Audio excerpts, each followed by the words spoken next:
'n pyplyn van Randwater wat in Bedhoof Park in Emfuleni gebars het en daartoe gelei dat inwoners ontruim is. Beeldmateriaal wys hoe die water sowat 50 meter die hemelruim inspuit en dit naby 'n oorhoofse kraglyn van Eskom.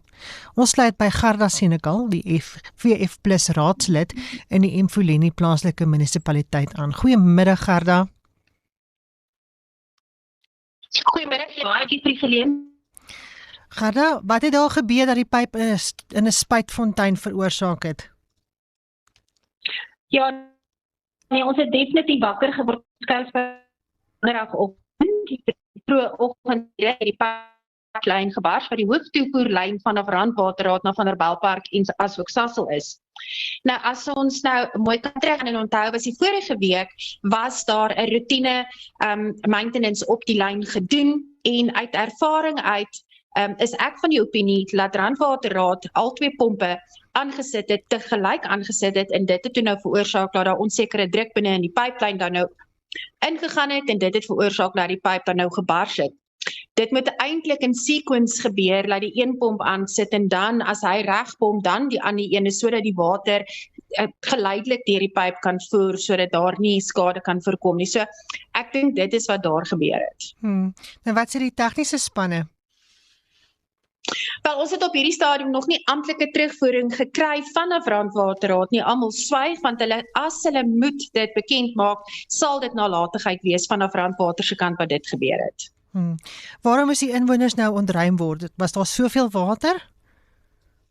Dit was ongelooflike baie water wat uitgekom het en dit is miljoene liter waters wat ons verloor het. Ten spyte van die feit dat dit onder 'n hoë mas lyn is van Eskom, het dit 'n tipiese van 'n elektriese storm gemaak. En waar dit dan nou ook val, is dit dan nou geelektrifiseer en dis hoekom die mense dan nou ontruim was om te voorkom dat daar verder skade of dalk enigiemand beseer kon geraak het, dat almal net daar verwyder is. Goed, ek verstaan dat die watertoevoer is nou afgesny. Hoe raak dit nou die inwoners dat daar nou nie water in daardie gebied is nie? Die waterlyn is baie spoedig herstel en die water het sporadiese oor die naweek, ten laaste gisteroggend, het alle gebiede weer water gekry.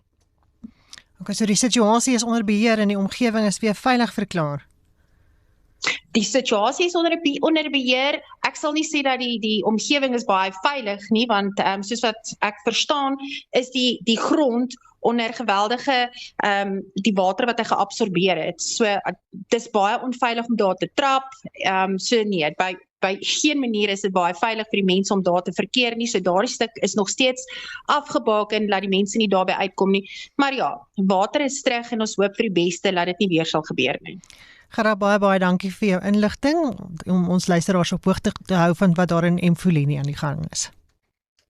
Baie dankie julle en mooi dag vir julle verder. Dit was Gerda Senekal, die VF+ raadslid in die Emfuleni plaaslike munisipaliteit.